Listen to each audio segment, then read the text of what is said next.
예, 여러분 안녕하십니까? 오늘 송배전구학 12강-2가 되겠고요. 우리 교재를 보면 6장 잔류전압과 유도장애에 대한 문제가 되겠습니다. 자, 문제 간단하게 검토해 보도록 하겠습니다. 예, 문제 4번입니다. 98회 3교시 문제였는데요. 자, 전력선과 통신선 사이에 차폐선을 가설한 경우에 차폐 개소식을 유도하고 차폐 효과에 대해서 설명하라. 이런 문제였습니다. 이것은 잠시 후에 여러분들의 답을 보면서 설명 이어가도록 하겠습니다. 문제 6번입니다. 123회 3교시 문제였죠. 송전선의 일선지락 사고 시 송전선과 병행 가설된 통신선이 받는 전자유도 장애와 관련된 다음 사항들을 설명하라. 1번 전자유도 전압의 크기, 그 다음에 영향과 대책. 그래서 크게 두 가지를 물어본 겁니다. 자, 이 문제는 송배전공학 11에서 12강-1 유튜브 영상을 참고하시면 될 것 같습니다. 링크 있으니까 참고하시기 바라겠습니다. 문제 7번이죠. 84회 2교시 송전선과 통신선에 관련된 유도장애에 대해서 다음 질문에 답하라. 유도장애란 무엇이냐? 유도장애가 발생하는 원인은 크게 두 가지로 나누어 설명하라. 정전적, 전자적, 이런 문제에 대한 해석이 되겠습니다. 자, 송배전구학 12강 유튜브 영상을 참고하시면 되겠습니다. 자, 잠시 후에 여러분의 답안지와 함께 문제풀이 진행하도록 하겠습니다.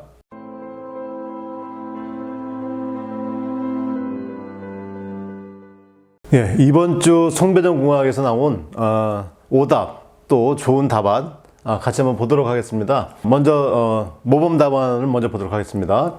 송전선로에서 발생하는 중성점 잔류전압에 대한 설명을 요하는 건데 영향에 대해서 정리를 해 놓으셨습니다. 즉 중성점 잔류전압이 발생을 하게 되면 접지를 하지 않은 상황에서 대지와 선 간의 정전 용량의 차이가 발생하므로 중성점에 전압이 발생할 수 있다, 전이차가 발생할 수 있다라고 하는 게 중성점 잔류전압이었는데, 이것이 만약에 소리액터 접지를 하게 되면 소리액터의 직렬 공전에 문제가 생길 수 있다, 이렇게 문제점을 얘기했었는데요.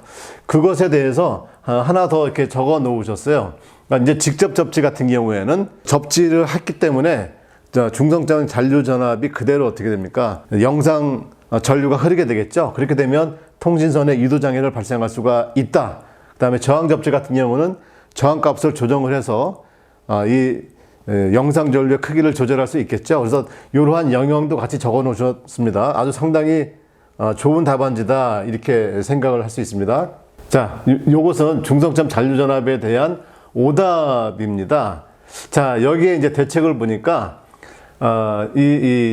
두 번째 보면 통신선의 대지정전 용량 이렇게 나와 있어서 이 통신선에 대한 부분으로 좀 오해를 하신 것 같아요. 그러니까 중성점의 잔류전압은 선로와 대지 간의 정전 용량의 불평행에 의한 것이므로 통신선하고는 관계가 없는 거죠. 근데 이분은 이제 정전 유도전압에 대한 부분을 잘못 해석을 하신 것 같다, 이런 생각이 듭니다.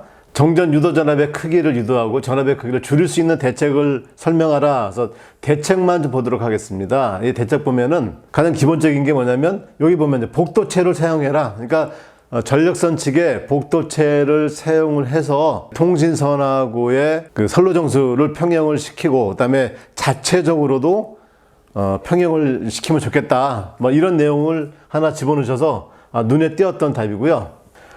CS 값을 크게 하기 위해서 요 내용이죠. 요 CS 값을 크게 하면 전체 값이 줄어들 수 있으니까 통신선을 지중화해라, 또 통신선을 차폐 접지해라, 이런 내용이 좋았습니다. 특히 여기 보면 통신선의 지중화, 이런 것들은 여러분들도 같이 한번 고려해 볼 만한 이런 답안이 될 것 같고요. 제가 이제 왜 이 답안을 선택했냐면, 정전 유도전압 감소 대책으로 보면 완전 연가 실시한다, 그 다음에 CS를 크게 한다, 통신선과 대지 간의 정전 용량이죠. 그러나 이 통신선을 지면으로부터 낮게 설치하면 CS가 커지는데 이런 문제가 생긴다, 이렇게 얘기했었죠. 그 다음에 송전선을 지면으로부터 높게 설치하면 또 역시 CA12CC를 줄일 수가 있죠. 자, 그렇게 되면 또 뭐가 문제냐? 송전탑 크기, 건설비 증가로 이것도 적절한 대책은 될 수가 없겠다, 어느 정도 한계가 있다, 이렇게 답안을 작성해도 매우 우수한 답안이 되겠다, 이런 말이고요. 또 요 답안에는 어떤 내용이 들어가 있냐면 통신선에 금속 쉴드, 그러니까 차폐선 설치하고 차폐선을 접지하라. 그래서 CVVSB 케이블 이런 것들을 쓰라 이런 말이고, 또 금속관에 통신선을 넣어서 금속관을 접지해라. 그러면 이 통신선이 마치 뭐처럼 차폐선처럼 이용될 수 있다. 이런 내용도 있습니다. 네, 제가 요 답안을 갖고 온 이유는 뭐냐면 이 선로하고 통신선하고의 이격거리, 그 다음에 여기에 대한 CACB-CC 요 그림을 이 통신선을 가져와서 송전선하고 아주 그림이 한눈에 확 들어오죠. 네, 일반적으로 우리가 어떻게 그립니까? 요렇게 해서 요것과 CA, 요것과 CB, 요것과 CC 이렇게 그렸는데, 이 송전선로 철탑 하나 그려버리니까 눈에 확 띄어버리죠. 요 밑에 그림도 마찬가지입니다. 그래서 이렇게 그려도 몇 줄 사용하지 않죠? 하나, 둘, 셋, 네 줄입니다. 네 줄에서 그림 다 표현되니까 이렇게 그려도 충분히 좋은 답안이 될 수 있겠구나, 이런 것도 느낄 수가 있고요. 자, 마지막 답안인데, 전자유도 전압 크기, 전자유도 영향과 경감 대책 그랬는데, 우리가 제가 수업 시간에 설명드렸던 인덕턴스 일반식에 의해서 N값이 결정되어지는데, 이 N값에 의해서 전자유도 전압도 발생이 되지만 실제로 M을 구하기가 어렵기 때문에 이렇게 푸카오식을 이용해서 쓰게 된다. 그래서 이 푸카오식까지 다 표현해 주셨죠. 그 다음에 밑에 이제 영향과 경감 대책에 대해서도 짧게 해서 한 페이지로 작성할 수 있는 이런 답안을 만들어 주셨습니다. 이 정도 답안이어도 시간이 매우 많이 걸리죠. 시간이 매우 많이 걸릴 뿐만 아니고 많은 에너지가 들어갈 겁니다. 그래서 연습을 좀 충분히 하셔서 단축하는 방법을 더 연구를 해주시면 좋을 것 같다, 이렇게 생각 들고요. 잠시 후에 이제 차폐 계수하고 효과에 대해서 정리해 보도록 하겠습니다.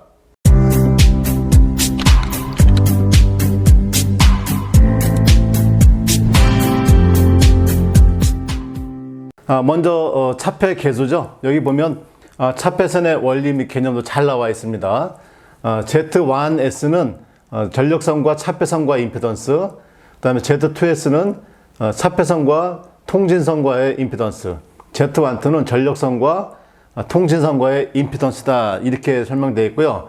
IS는 뭡니까? 차폐선 자체의 임피던스다, 이렇게 이게 잘 정리가 되어 있습니다. 그래서 자, 먼저 1번, 여기서 EMS라고 했는데, 자, 차폐선에 나타나는 전압, 그걸 얘기하는 겁니다. 그러면 이게 I1이니까 I1에 의해서 Z1S에 대한 값, 방향은 당연히 마이너스일 것이고요. 그때 그 전류의 방향을 IS라고 보고요. 그때 차폐선의 임피던스의 곱은 이렇게 표현이 되겠다. 그 다음에 EM은 통신선에 나타나는 전압을 얘기하는 겁니다. 그러면 송전선에 I1이 흘렀을 때 통신선에 나타나는 전압은 마이너스 Z12의 I1이 될 것이고요. 그 다음에 차폐선에 유기된 전압에 의해서 통신선에 또 유도되는 전압, 자, 그것은 마이너스 Z2S의 IS 이렇게 표현을 했고요. 여기서 이제 IS를 정리를 하게 되면 이러한 식으로 깔끔하게 정리가 됩니다. 그래서 최종적으로 마이너스 Z12의 I1, 이것은 이제 유도되는 원전압 값이 될 것이고요. 그것에 대한 개수, 요만큼의 개수인데 1-Z12, ZS분의 Z1S, Z2S. 그래서 요 부분이 뭐가 되냐면 차폐 개수가 된다. 그래서 이 차폐 개수 유도하는 것을 정리를 아주 깔끔하게 잘 해 두셨습니다. 자, 그러면 이제 그 다음에 차폐 효과에 대해서 보도록 하겠습니다. 차폐 효과는 이 차폐선을 전력선, 송전선에 붙이는 경우하고 그다음에 통신선에 붙이는 경우, 이게 두 가지로 나눠서 얘기할 수가 있습니다. 먼저 차폐선을 송전선에 붙이게 되면은 이 Z2S하고 그 다음에 Z12 값이 거의 같아지게 되겠죠. 그래서 어떻게 나오냐면 Z1S하고 Z12의 값만 나오게 되죠. 그래서 여기 식을 정리해 보면 그때는 1-GS분의 G1S 이렇게 표현이 될 겁니다. 자, 반대로 차폐선을 통신선에 붙여버리게 되면 이제 Z12나 Z1S나 거의 같아지게 됐죠. 그래서 Z1S하고 Z12가 거의 같게 되게 되면 그때는 어떻게 되냐면 1-GS분의 Z2S다 이렇게 표현되겠죠. 자, 어떤 것이 됐든지 간에 이게 차폐 계수가 되는데 이 차폐 계수 값을 낮춰 주어야 원전압 값이 낮아질 거 아니겠습니까? 그럼 이것을 낮춰주는 방법은 뭐냐면 먼저 GS 값을 낮춰주는 거죠. GS 값을 낮춰주게 되면 전체 값이 커지고 그래서 1에서 큰 값을 빼주기 때문에 전체 값이 낮아지는 거죠. 그래서 GS 값을 낮춰준다. 즉 차폐선의 임피던스 값을 낮춰준다. 그래서 알루미늄이나 구리를 쓰면 좋겠다. 이런 말이 되겠습니다. 자, 그 다음에 차폐선을 송전선에 가깝게 해주게 되면 무엇이 변화가 되냐면 G1S 값이 변화하게 됩니다. 제가 강의 때는 차폐선을 송전선에 가깝게 되면 G1S 값이 커진다라고 강의를 했더라고요. 제가 동영상을 보니까 그렇지 않고요. 이 값은 줄어들게 되죠. 왜냐하면 선이 가까우면 가까울수록 어떻게 되겠어요? 선간거리가 작아지게 되니까 인덕턴스 값 0.05, 0.460, 550에 R분의 D니까 D 값이 작아지니까 L 값이 전체 줄어들게 되죠. 그래서 임피던스가 줄어듭니다. 자, 임피던스가 줄어든다는 얘기는 뭐냐면 송전선에 차폐선을 가깝게 되면 송전선에서 차폐선으로 많은 전압이 유기된다 이런 말입니다. 핵심이 차폐선에 큰 전압을 유기를 시키는 것이 핵심이 되는 겁니다. 그래서 차폐선에 많은 전압이 유기되면 그 유기된 전압에 의해서 통신선에도 어떻게 돼요? 전압이 많이 유기가 되겠죠. 그래서 원전압을 감소시킬 수가 있다 이런 말이 됩니다. 그런데 차폐선을 통신선으로 가깝게 붙여버리면 어떻게 될까요? 원전압, 통신선에 유기되는 전압, 원전압 그대로 있는데 송전선에서 차폐선으로 유기되는 전압 자체가 줄죠.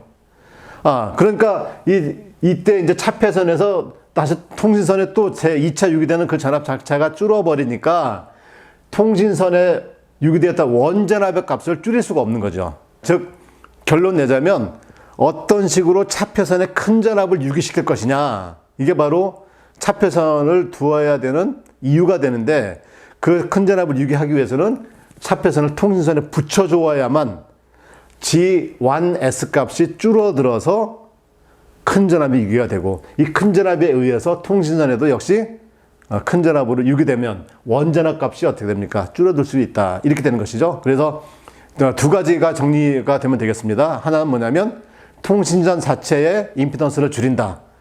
또 하나는 차폐선의 큰 전압을 유기시키기 위해서 차폐선을 전력선에 근접시킨다. 이렇게 두 가지로 정리하면 될 것 같습니다. 자, 여러분 수고 많으셨습니다.